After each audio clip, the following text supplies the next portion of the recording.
के माध्यम से स्वामी प्रियादास जी स्पष्ट कर रहे हैं। श्री हरि से, गुरु जी से और दासों से माने संतों से जो सच्चा व्यवहार करता हो, सच्चे बन के रहते हो, उसी को मानना चाहिए साधु, मतलब उसको भक्त मानना चाहिए।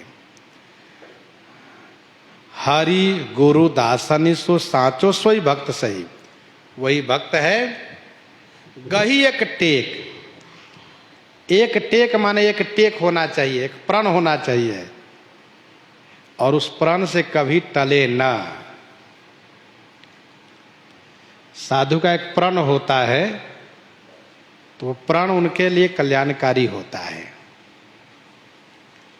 संत महात्मा लोग नियम के बड़े पक्के होते हैं, भले ही शरीर का होश ना हो, लेकिन नियम करने का होश रखते जरूर है, नियम जरूर करेंगे।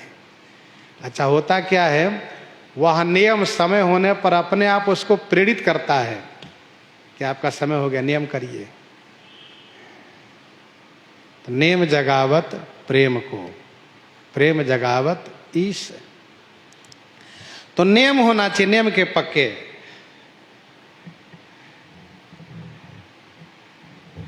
हरि से सच्चे होना चाहिए। इसके संदर्भ में कल उदाहरण के रूप में, दृष्टांत के रूप में हम लोगों ने सुना, पटना के वह बाई जिन्होंने संत द्वारा प्राप्त लाल जी के विग्रह को इस प्रकार से मान लिया कि सचमुच मेरा बाल मुकुंद बेटा है, और एक बिगवा होता है, बच्चे को उठा ले जाता है। उस बिगवा के आने से वह घबराई है, और एक दिन उनको भ्रम हो गया कि मेरे लाला को उठा ले गया, बहुत रोई। तो ठाकुर जी प्रकट होकर के और उनको उस लाला को पुनः प्रदान किए। ये बड़ी बात है। एक टेक था उनका। वह सेठ जो एक टेक अपनाया कि हमें भगवान से संपत्ति चाहिए, और कहा कि मुझे संपत्ति मिलेगी तो मैं साधु की सेवा करूंगा। और संपत्ति पाने के बाद जब उसने सेवा नहीं की, धर्म कर्म नहीं किया, तो भगवान फिर उनको सचेत करने के लिए लीला किए, और फिर उसने ऐसा किया। तो हरि से ऐसा होना चाहिए। श्रीपति कवि जी के बारे में आपने सुना। स्वामी युगलानंद शरण जी महाराज ने एक पद लिखा है कि हरि से ऐसा टेक होना चाहिए जिसमें टेक में कभी हटे नहीं। ऐसे नहीं हम चाहनहार कि आज तुम्हें कल और को चाहे, फेंक दे आँखी निकारी दो यदि दूसरी ओर करे ये निगाहे। पिए के हित हेतु चिता, पिए के हित हेतु चिता चढ़ी के, अरु फेरी नहीं सत धर्म बिगारई। युगलानन्य कलंक सहई जब, इश्क करई तब संक न धारई। ये उनका कवित्व प्रसिद्ध है। कहने का भाव यह है कि भगवान में एक टेक होना चाहिए, प्रण, उसे पीछे नहीं हटना चाहिए। गुरु जी से, हरि के बाद गुरु जी से एक टेक होना चाहिए, तो उससे भी कल्याण हो जाता है। गुरु जी के प्रति निर्वाह। भक्तमाल के टीकाकारों ने लिखा है, शेरगढ़ के भक्त लोग श्री स्वामी वल्लभाचार्य जी के शिष्य थे, और पूज्यपाद श्री स्वामी वल्लभाचार्य जी महाराज उस शेरगढ़ में जाया करते थे, लोगों को उपदेश दिया करते थे, और लोग गुरु जी के प्रति बड़ी निष्ठा रखते थे, सेवा करते थे, जो उपदेश करें उसको मानते थे।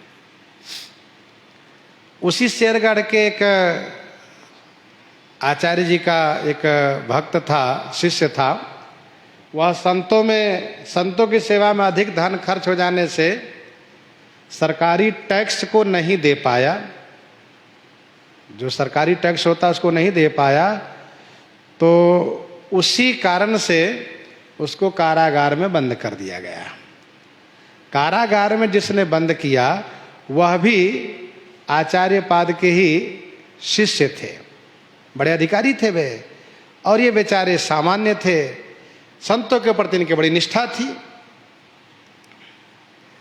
स्वामी जी जब आए हैं, श्री आचार्य जी जब आए हैं, श्री स्वामी वल्लभाचार्य जी महाराज, तो सब लोग दर्शनार्थ आए।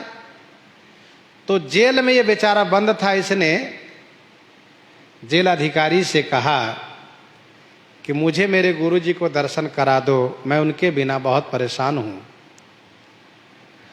तो जेलर ने कहा ठीक है, 2 सिपाही को साथ करके भेजा, कहा सुनो दूर से दर्शन करके चले आना, नहीं तो जिसने तुमको जेल भेजवाया है वह तुरंत मेरे प्रति विरुद्ध कार्रवाई कर देगा।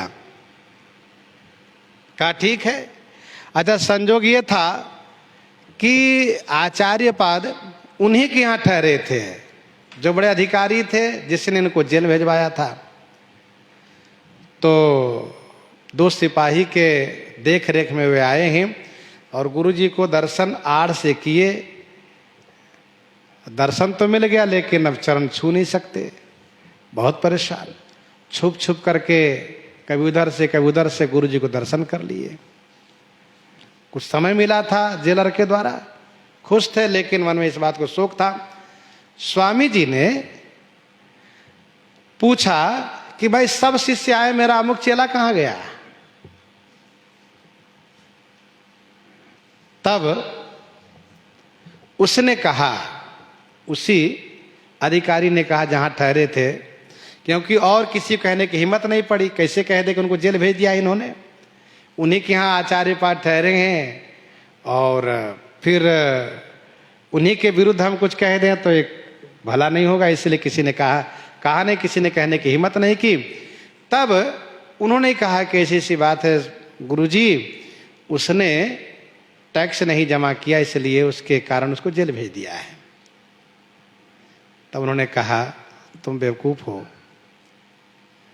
अरे वो तुम्हारा गुरु भाई था, तुम्हारा गुरु भाई है वो भी मेरा चेला, तुम भी मेरे चेले हो, और तुमने उसको जेल भेज दिया। तुम्हें सोचना चाहिए कि वह संतों की सेवा बड़े बड़े प्रेम से करता था, तो कुछ कारणवशात संतों की सेवा में धन खर्च हो जाने से नहीं जमा कर पाया होगा, तो इस पर इतना नहीं नाराज होना चाहिए। कम से कम गुरु भाई के नाते तो उसको नहीं भेजना चाहिए, जेल बचा लेना चाहिए। अच्छा एक बात बताओ, तुम्हारा भाई यदि ऐसा होता तो क्या तुम जेल भेजते? तो कहा गुरुजी मुझे नहीं पता था कि वो आपका ही चेला है, बहाना तो किया। तब पूज्य आचार्य पाद ने कहा कि ये बताओ कि तुम इतना तो जानते थे कि वह वैष्णव है? कहा हम जानते हैं। कहा वैष्णव सब गुरु भाई होते हैं, सभी वैष्णव अच्युत गोत्रीय होने के नाते सब गुरु भाई होते हैं, तो कम से कम उस नाते से उनको तुम छोड़ देता। अच्छा उसको बुलवाओ। तो उसने कुछ बहानाबाजी किया, तो पूज्य आचार्य पाद ने बुलवाया। इतने में सिपाही लिए वहीं पास में खड़े थे, उनको सामने लाया, प्रणाम किए, वे रोने लगे। तो श्री मद वल्लभाचार्य जी महाराज नाराज हो गए। उस अधिकारी पर कहा तुम मूर्ख हो, तुमने वैष्णवा अपराध किया है, इसीलिए मैं तुमको परित्याग करता हूं, और तुम उसके टैक्स ना भरने से तुमने उसको जेल भेजा था ना, उसके बदले में उन्होंने अपने एक दूसरे शिष्य से कहा सुनो, जितना टैक्स है उसको और बढ़ा करके उनको जमा करवाओ, तुरंत इसको तुरंत कारागार से मुक्त कराओ। तुरंत मुक्त करा दिया। अब आचार्य पाद के त्याग कर देने से उस बड़े अधिकारी के ऊपर विपत्ति आ गई और बहुत समस्या से घिर गए वे। लेकिन सब कुछ होने के बाद भी वो भजन करना नहीं छोड़े वे। अंदर से गुरु जी के प्रति भी निष्ठा है, भजन भी करते हैं, लेकिन अब गुरुजी नाराज हैं, मनावे तो कैसे, गुरुजी मानेंगे नहीं जल्दी। और श्री मद वल्लभाचार्य जी के परंपरा में, उस संप्रदाय में ठाकुर जी के प्रति भोग राग और सेवा पूजा की बड़ी निष्ठा है। तो वो एक संस्कार उसमें बना हुआ था, क्योंकि शिष्य तो उन्हीं का था, आचार्यपाद श्री वल्लभाचार्य जी का ही वो शिष्य था। तो वह उस परेशानी में भी क्या किया, बाजार में घूम रहा था तो बढ़िया जिलेबी को छनते हुए देखा, जिलेबी को, तो उसने जिलेबी खरीद लिया और जलेबी खरीद कर ठाकुर जी को वहीं से अर्पित किया। अर्पित किया तो ठाकुर जी हैं श्रीनाथ जी, श्रीमद वल्लभाचार्य जी महाराज कि ठाकुर जी कौन है, श्रीनाथ जी। तो ठाकुर जी ने जिलेबी को ग्रहण कर लिया। बड़ी विचित्र लीला की ठाकुर जी ने। अब वो क्या किए, कुछ जिलेबी खा लिए, कुछ जिलेबी हाथ में रखे रह गए। इतने में मंदिर खोलने का समय आ गया, और जब मंदिर खोला गया तो हाथ में जिलेबी। पुजारी जी ने कहा पूज्य आचार्य पाद से, तो आए, स्वयं आए, और पूज्य आचार्य पाद ने कहा, जय जय, क्या बात है, जलेबी बहुत अच्छी लगती है आपको, जलेबी कहाँ से आई बताइए। पहली बात तो ये कि दुकान की जिलेबी को भोग हम लोग नहीं लगाते हैं, आप पा कैसे लिए? आश्रम में जिलेबी बनाई नहीं गई, दुकान की जिलेबी भोग लगाया नहीं जाता, आपने जिलेबी पाई कहाँ से? तो दबे शब्दों में ठाकुर जी अब आचार्य पाद है, तो दबे शब्दों में प्रभु ने कहा, आपके चेले ने भोग लगाया तो मैंने पा लिया, मेरा भी मन चल गया। किस चेले ने भोग लगाया? तो कहा वही शेरगढ़ के उस अमुक अधिकारी ने भोग लगाया। तो स्वामी जी की और भवें टेढ़ी हो गई। कहा सुनिए, ऐसी मनमानी नहीं चलेगी, मैंने उनको परित्याग कर दिया है, क्योंकि वह वैष्णव के विरोधी है, उसको बड़ा अभिमान है कि मैं अधिकारी हूं, इसलिए मैंने उससे परित्याग कर दिया है, और फिर आप उसके हाथ की जिलेबी कैसे खा लिए? तब ठाकुर जी ने कहा, अब आप नाराज ना होइए, आप आचार्य हैं, आप कृपा करते हैं, और यदि कोई गलती हो जाए तो उसको सुधार करने के लिए रोष भी करते हैं, आप अपनाते भी हैं, छोड़ भी देते हैं। लेकिन मेरा भी एक स्वभाव है, क्या? आचार्य द्वारा जो जीव मेरे पास तक पहुंचा दिए गए हो, उसको मैं नहीं परित्याग कर सकता। ये मेरा स्वभाव है, ये मेरा स्वभाव है। आपने एक बार जिन शिष्यों को जोड़ दिया मुझसे, मैंने तो मान लिया उसे, मैं किसी को नहीं त्याग सकता हूं। आप ये काम कर सकते हैं, लेकिन हम नहीं कर सकते हैं। तो यह सुन करके आचार्य पाद श्री वल्लभाचार्य जी महाराज के नेत्रों से अश्रु की धारा बहने लगी, और वे चरण में लौट गए। कहा, जय जय बलिहारी सरकार, आप तो आप ही हैं, और आप जैसे महान उदार और कौन हो सकता है। ठीक है, आप कृपा करें, अच्छी बात है। तो कहने का भाव यह है कि उसका टेक था, शेरगढ़ के उन शिष्यों का टेक था, इसलिए ठाकुर जी श्रीनाथ जी स्वयं उन पर कृपा किए, उसमें कोई देरी नहीं की, कृपा किए उनके ऊपर। तो हरि गुरु दासनी सो सांचो,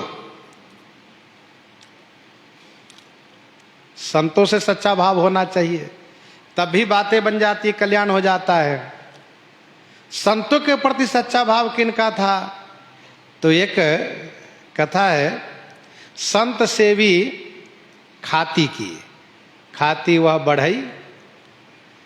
तो संतों में उसका बड़ा प्रेम था, संतों में बड़ा प्रेम था, खूब संत सेवा करते थे।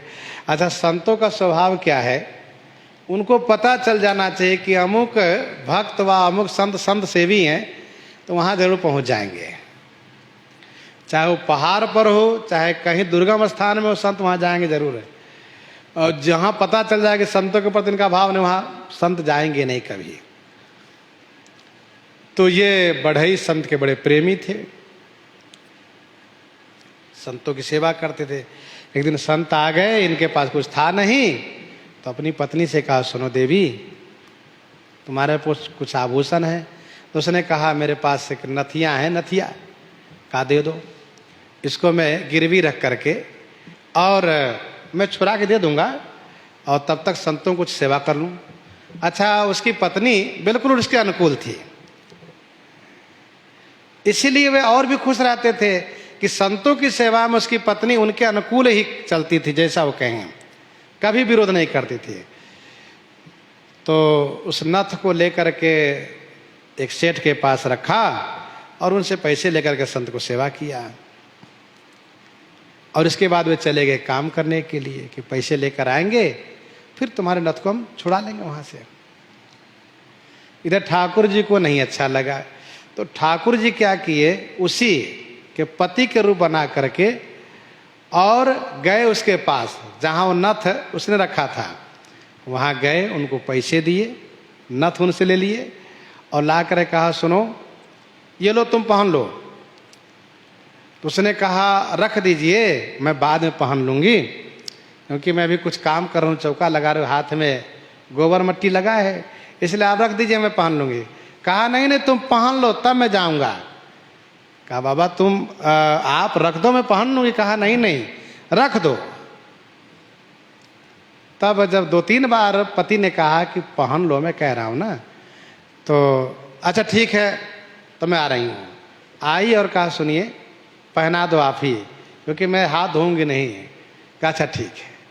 तो भगवान उसके पति के रूप में थे, उनको नथिया पहनाया और पहनाने के बाद वो चले गए, ठाकुर जी अंतर्ध्यान हो गए। अब वो संध्या काल उनके पति आए, तो कहा, ये बताओ तुम नथ कहाँ कैसे ले आई? तो उसने कहा, आपो इस प्रकार से बोलते हो कि बात समझ में नहीं आती। अरे आपने ही तो इस नथ को वहां से ला करके दिया नथिया को। कहा, नहीं नहीं, मैं तो गया नहीं। अच्छा, क्या क्या हुआ बताओ? कहा, आप उधर काम करने गए, थोड़ी देर के बाद लौट कर आए, मुझे ही बड़ा आश्चर्य हुआ कि आप इतना जल्दी कैसे लौट आए। मैंने आपसे पूछा कि आप इतना जल्दी कैसे आ गए, तो आपने कहा कि देखो, जहां मैं काम करता हूं उसने पैसे पहले दे दिए हैं, और उसने कहा ठीक है, तुम जा करके नथिया को वहां छुड़ा करके तुम अपनी पत्नी को पहना दो, क्योंकि ये सुहाग के प्रतीक है, सुहागिन को होना चाहिए, इसीलिए आपने ला करके दिया। और तो और मैं उस समय चौका लगा रही थी, हाथ में गोबर मट्टी लगा था, और मैंने कहा तो आपने ही पहनाया। अब आप कहते हो कि नथिया आई कहाँ से?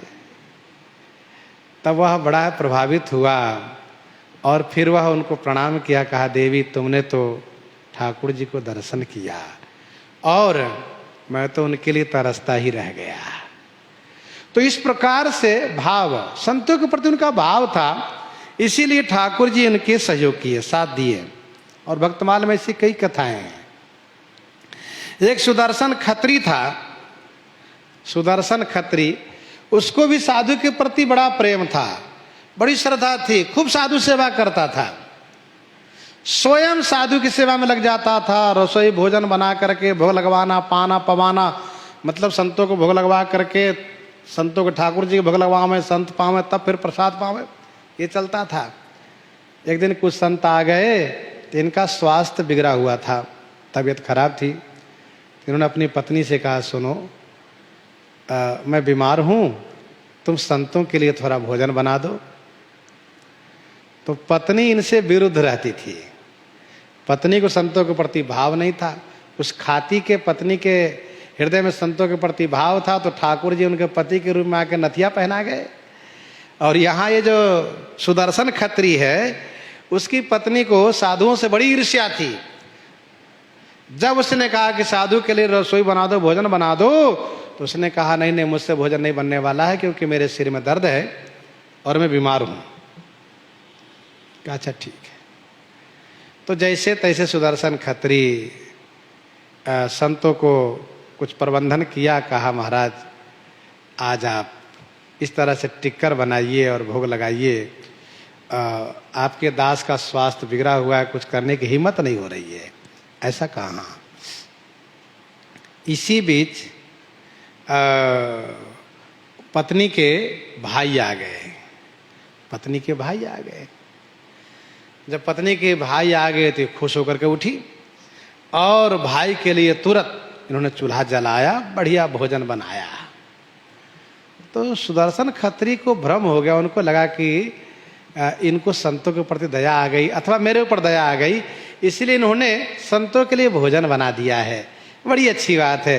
तो उसने प्रशंसा किया, वाह वाह वाह, तुम तो बहुत अच्छी हो, चलो कोई बात नहीं है, देर से ही सही पर तुमने संतों के लिए प्रसाद तो बना दिया, बहुत अच्छा काम किया तुमने। तो उन्होंने झुंझला कर कहा, अरे संतों के लिए नहीं, तो मेरे भाई आए हैं और मैं क्या कर, तुमको और कौन खिलाएगा? तुम तो संतों को बना के खिला सकते हो, लेकिन हमारे भाई को तो खिलाओगे नहीं, इसलिए मैंने अपने भाई के लिए ये रसोई तैयार किया है। तो सुदर्शन खत्री को बहुत बुरा लगा, कहा बताओ, भाई के लिए इसने रसोई बना लिया और संतों के लिए कहा मेरे सिर में दर्द है, अब क्या करूं? कुछ ना कुछ तो करूंगा जरूर। फिर ये हुआ कि सुनो, पानी भर लाओ, भोजन के पहले पानी ले आओ। तब उस जमाने में कुएं से पानी भर के लाया जाता था। तो सुदर्शन खत्री ने अपनी पत्नी को भेज दिया पानी भरने के लिए और संतों को और उनके भाई को सबको बैठा दिया भोजन में। और जो भाई के लिए उसने बनाया था वह भोजन परोस दिया संतों के सामने, और संतों ने संतों के लिए जो बना था टिक्कर उसको उसके भाई के सामने रख दिया और भोजन शुरू करवा दिया। कहा जल्दी जल्दी आप सब पाइए। हाँ, अब पानी भर के आई, उसने देखा तो वे तो आग बबूला हो गई। उसने इशारा किया पति से कि तुमने तो मेरी नाक कटवा दिया, अर्थात मेरे भाई को टिक्कर नमक खिला करके। तो सुदर्शन खत्री ने अपने गले पर हाथ दिखाया, कहा तुमने तो मेरा गला काट लिया मेरे संतों को टिक्कर खिला करके। टिक्कर उनके लिए। तो इस प्रकार से संतों के प्रति भाव, विलक्षण भाव। इससे कवित्व में स्वामी प्रियादास जी कहते, हरि गुरु दासन सो साचो, सोई भक्त सही, गही एक टेक फेरी उरते नटरी है। सुदर्शन खत्री एक बार दूध लेकर आ रहे थे संतों की सेवार्थ। भगवान परीक्षा लेने के लिए रास्ते में मिल गए बदमाश बन करके, जंगल के डाकू बन करके। कहा सुनो दूध हमें दे दो। सुदर्शन ने कहा मैं दूध नहीं दे सकता हूं। कहा दूध नहीं दोगे तो तुमको मार डालूंगा। कहा मार दो, पर दूध ये संतों के निमित्त है, मैं तुम्हें नहीं दे सकता। कहा था मैं मारूंगा छोड़ूंगा नहीं। उसने लाठी उठाई, लाठी उठाई तो सुदर्शन ने अपना सिर झुकाया, कहा मारो लेकिन दूध तो नहीं दूंगा। तो फिर भगवान प्रकट हो गए। तो सुदर्शन खत्री ने सोचा कि लाठी उसने उठाई थी, फिर मारा क्यों नहीं। देखा तो कह रहे ठाकुर जी, शरण में लौट गए। कहा सरकार ये कैसी लीला। तो भगवान ने कहा देखो मैं तुम्हारी निष्ठा को देखने आया था कि डर करके कहीं दूध तुम हमें देते हो कि नहीं। मान लिया कि तू संतों के बहुत बड़े भक्त हो। तो गही एक टेक फेरी उड़ते न टरी है, भक्ति रस रूप को स्वरूप यह है छवि सार, चारु हरि नाम लेत आंसुअन झरी है। चारु हरि नाम लेत आंसुअन झरी है, भक्ति रस रूप को। रस रूप माने रस स्वरूपा, भक्ति का स्वरूप यही है। क्या?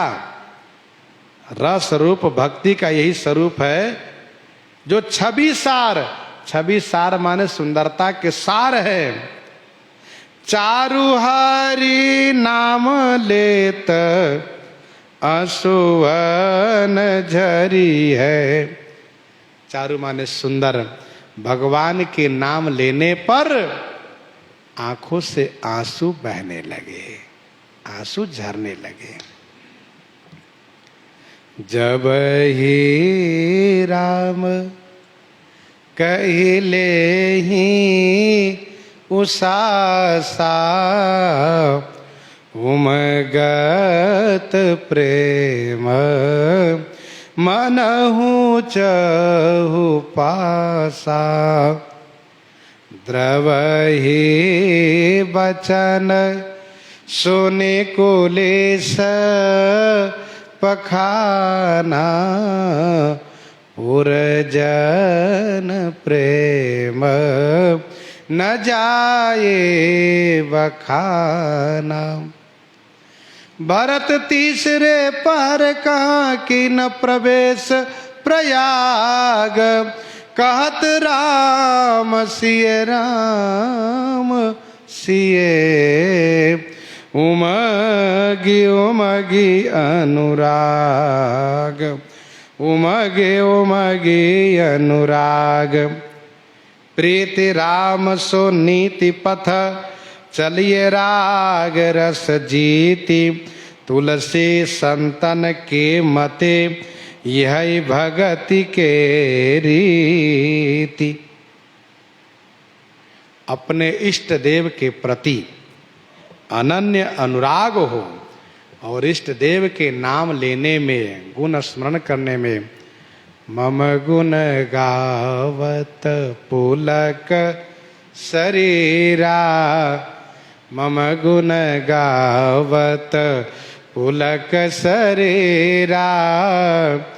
गद गद गिरा नयन बहनीरा। काम आदि मद दंभ न जाके तात निरंतर बस में ताके। इस प्रकार से प्रेम प्राप्त कर लेना ये भक्ति है। स्वामी प्रियादास जी इस प्रकार से भक्ति के स्वरूप से अवगत करा रहे हैं। इन्हीं के साथ आज सीताराम सीताराम सीता राम सीताराम सीता।